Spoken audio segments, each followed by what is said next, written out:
Assalamualaikum warahmatullahi wabarakatuh. Saya Hasbullah Tabrani, Guru Besar Universitas Indonesia dalam bidang jaminan kesehatan, asuransi kesehatan, kebijakan kesehatan, dan sistem kesehatan berbagai negara. Pada 2 episode yang lalu, saya kemukakan apa yang dimaksud dengan primary care doctor atau dokter primer dan apa yang tidak pas di dalam undang-undang praktek kedokteran. Pada episode kali ini, saya ingin sedikit mengupas bagaimana kekeliruan di dalam sistem kedokteran kita telah berlangsung lama dan solusi yang bisa kita lakukan yang mudah-mudahan bisa menyelesaikan dan sinkron dengan jaminan kesehatan nasional yang sedang kita kembangkan dan akan menjadi modus layanan medis ke depan. Di Indonesia sejak lama kita telah melalui jalan keliru dengan membuat pendidikan dokter dan pelayanan kedokteran sebagai komoditas pedagang. Akibatnya sampai sekarang kita saksikan begitu banyak fakultas kedokteran didirikan berlomba-lomba bukan semata-mata untuk mendidik dokter seperti halnya idealisme yang dikemukakan dalam visi misi dan sebagainya, tapi prakteknya justru cari uang. Pendidikan dokter menjadi mahal, uang muka menjadi mahal, karena dokter dinilai gampang mencari uang, maka banyak penduduk tidak keberatan bayar 300-400 juta, bahkan saya dengar untuk spesialis ada yang di atas 500 juta. Inilah kekeliruan besar di masa lalu. Akibatnya banyak berlomba-lomba fakultas kedokteran yang saya amatin menawarkan pendidikan kedokteran, sementara sistem akreditasi, sistem pengendalian mutu pendidikan sangat lemah. Akibatnya kita bisa memproduksi dokter dengan kualitas yang tidak bagus.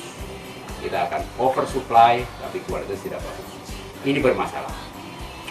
Undang-undang Dikdok mencoba mau mengoreksi sebetulnya, tujuannya bagus, tetapi memang dimasuki dengan dokter layanan primer yang dipaksakan sebagai nomenklatur tersendiri, setelah dokter layanan primer, dokter spesialis, yang bertentangan dengan undang-undang praktek kedokteran.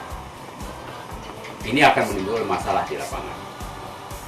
Nah, sesungguhnya saya dengar dari beberapa teman, konsep dokter layanan primer ini adalah dokter keluarga yang diinginkan.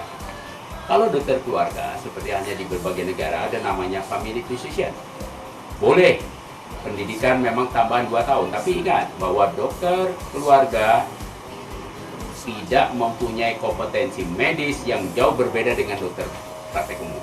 Yang diberikan dalam dokter keluarga adalah komunikasi, hal-hal yang sifatnya sosial, yang sifatnya ekonomik, yang bukan berkompetensi pada dokter keluarga, kedokterannya. Nah, kalau ini mau diperkenalkan di Indonesia, silakan saja. Saya lebih setuju dengan nama dokter keluarga daripada DLP.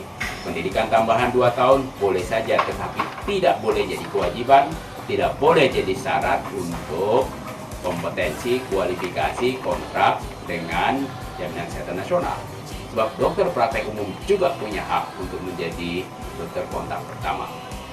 Nah, bagaimana kita memperkuat dokter primer, termasuk dokter keluarga? Sederhana. Yang mesti diselesaikan adalah sesuai dengan jargon-jargon yang selama ini dikemukakan, memperkuat layanan primer supaya rujukan tidak banyak. Betul, konsepnya sudah betul. Dalam undang-undang pendidikan kedokteran diperkenalkan dokter layanan primer seperti kita bahas sebelumnya. Niatnya bagus. Dan memang di dalam JKN kita perlukan dokter primer sebagai gatekeeper, kontak pertama. Tapi sayangnya salah masuk seperti yang saya sampaikan. Bagaimana solusinya? Solusinya adalah kita perkuat dokter primer, dokter praktek umum, cukup dengan memberikan bayaran kapitasi